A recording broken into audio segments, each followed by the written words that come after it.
So I'm at home right now. I'm in my closet, aka the home office, and I'm making this video about what I like to call "That's how they get you." That's how they get you. That's what I say to all my friends and family when it comes to consumer purchases, service agreements. They have really small print that folks don't pay attention to. They just sign off on, and then they end up paying a whole lot of money later. I say, well, that's how they get you, because instead of right there in the small print. Well, in this one, I'm going to show an example of where me and my family, we paid attention to the small print, and they still got us free oil changes for life, for the life of the vehicle, not like for my life or her life, but for the life of the vehicle. And we're like, hell yeah, because we also have another. This is a Hyundai. We have another Hyundai from another dealership. We're paying for oil changes at this other dealership, but we can get oil changes for free for the life of the vehicle at this dealership, so long as we abide by the terms and conditions. And I'm a lawyer, so I'm looking deep at the terms and conditions. And terms and conditions basically say that we must obtain all routine maintenance services as recommended by the manufacturer at at Tim Kirk Automotive Dealership. So, and those oil changes need to be in accordance with the recommendations of the manufacturer. So, I don't have any problem doing that. Now, mind you, say it's an engine air filter that needs replacing. That's recommended scheduled maintenance, and it costs me $12 to change out the engine air filter, because I know I'm just popping my hood open and lifting the flap and pulling out the old one and putting in the new one and closing the flap and closing the hood. And it cost me the price of the engine air filter plus about 30 seconds. Well, the dealership may charge $40 for an engine air filter replacement. Why? Because they're dealerships, and that's how they make their money. Well, I don't necessarily have any problem with that, so long as over the life of the vehicle I'm still getting like free oil changes, because it ends up paying for itself. Now, mind you, we weren't getting free oil changes. Like, the price of the oil changes is included in the cost of the vehicle. We're not stupid, but it's still good to not have to worry about it, so long as we're doing everything we're supposed to do according to the manufacturer's guidelines. So we took the vehicle in, and they said one thing that we needed was an engine air filter. So the engine air filter, this is what a clean one looks like. This is what a dirty one looks like. Here's the other side of clean and dirty. This is what ours look like. Now, mind you, according to the manual, an engine air filter needs to be replaced either every 15 to 30,000 miles, or every 10 to 15, depending on like extreme conditions, or every 48 months, so every 4 years. So either every 4 years or every 15 to 30,000 miles. So we don't even have 15,000 miles on the car yet. We got 14 something, but we don't have 15 yet. But they're saying you got to replace it, even though the manufacturer suggests otherwise. Manufacturer says inspect for 3 years and replace at the end of year 4. So there's also this issue as it relates to the battery condition. Now, according to the manufacturer's guidelines, it doesn't really suggest when you need to replace it, but it says every year you have to inspect it. The battery conditions that we're supposed to be inspecting are the cables, the clamps, and if there's any corrosion. Now, here's an example of what a good battery terminal connection looks like and what a bad battery terminal connection looks like. The bad terminal connection, you can see issues related to the cables with the clamps and the corrosion. Good terminal connection, no such issues exist. Here's what ours looked like. But we still needed to get service done. And by service, they probably meant they were going to spread some dielectric grease over the terminal connection. That's nothing but like insulation. It's kind of like when my wife puts aquaphor on the baby's face before we send him off to daycare. It's to keep in all that moisture so he's not dry faced when he comes home. Dielectric grease is the same thing for the battery. It insulates all the electricity so that you're not getting any issues related to corrosion as a result of there being no insulation on the terminal. So guess how much that costs? Like 99 cents at the register at AutoZone. They wanted us to pay $40 for that, even though We would argue that it's fine how it is. Now, that's according to our vehicle inspection report. If you look at the vehicle inspection report in detail, like the detailed report, they add another issue. They say not only should you get the cable, should you get service done on the battery, the cables, the clamps, and the corrosion, not only should you have that engine air filter replaced, but you need an engine oil flush. Now, that's a big term, engine oil flush, because we brought our vehicle there for an engine oil change. You got to understand the difference between an engine oil change and engine oil flush. Engine oil change is where, like, changing the oil filter, not the air filter, but the oil filter, talking like my kid, the oil filter, the oil filter is being, the old one's being pulled out and the new one's being put in after you have drained out all the old oil, and you put that drain cap back on and you fill it up with new oil. Done and done.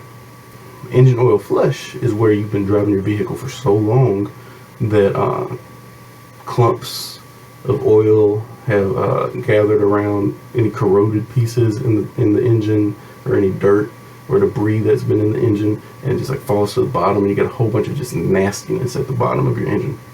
And every time you crank it up, that nastiness flushes around or flushes around in there, and you want to clean that out because that could arguably mess up your engine performance. Now, if you don't clean it out right, it definitely could mess up your engine performance. If you go in there to clean it and you do it wrong, it could screw your engine up.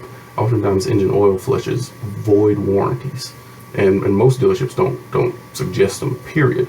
So I was surprised when I saw that Hyundai suggested it. For our free oil change, we have to abide by the terms of the manufacturer as it relates to required scheduled maintenance.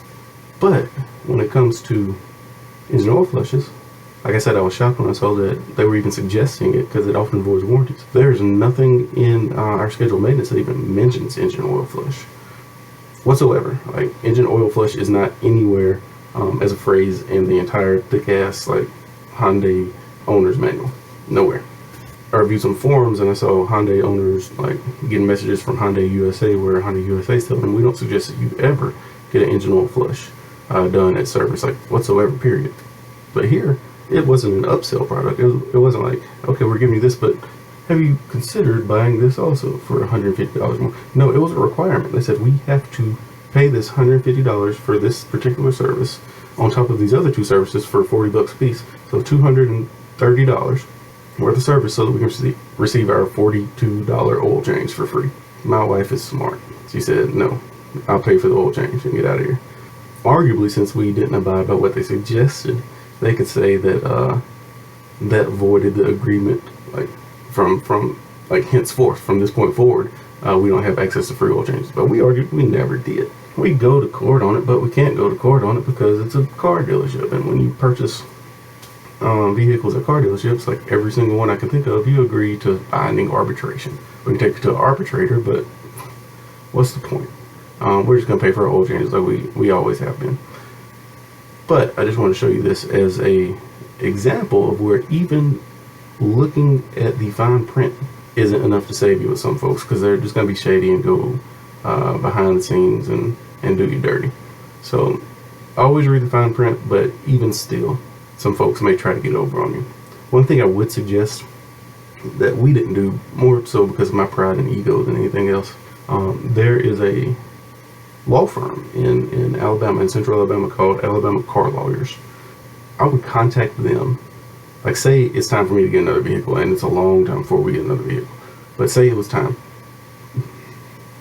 If I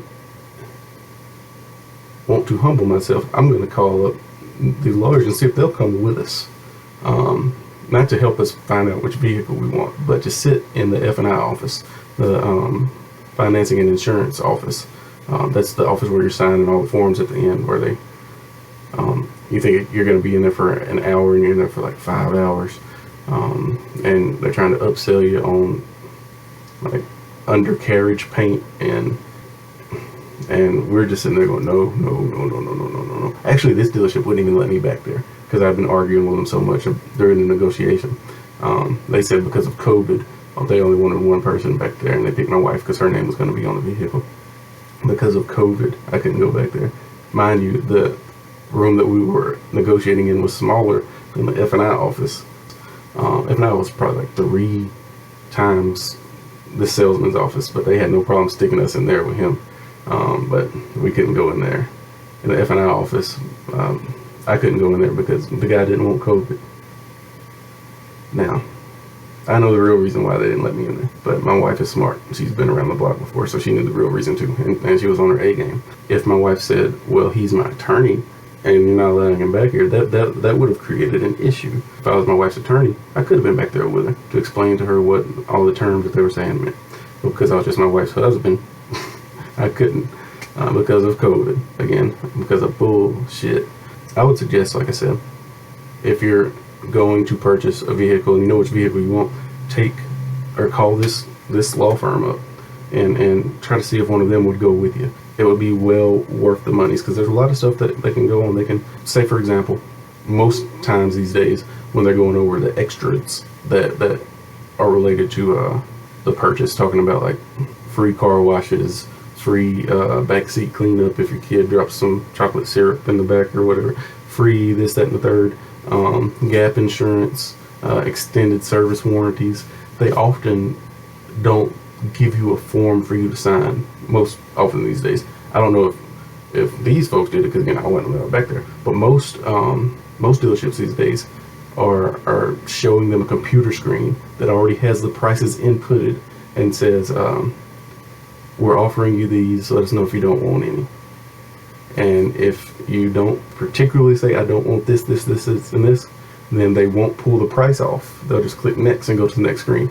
How the retail installment sales contract is apportioned and calculated, how much you're putting on down payment, how much your trade-in's worth, how it's being calculated, when your finance charge is being calculated into the cash value, and when taxes come into play. All of that is relevant.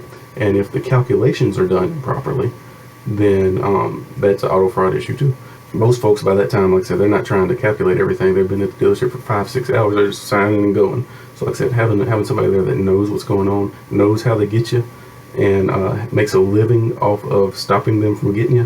Like I said, Alabama car lawyers, all they do is car law. So they know what's up.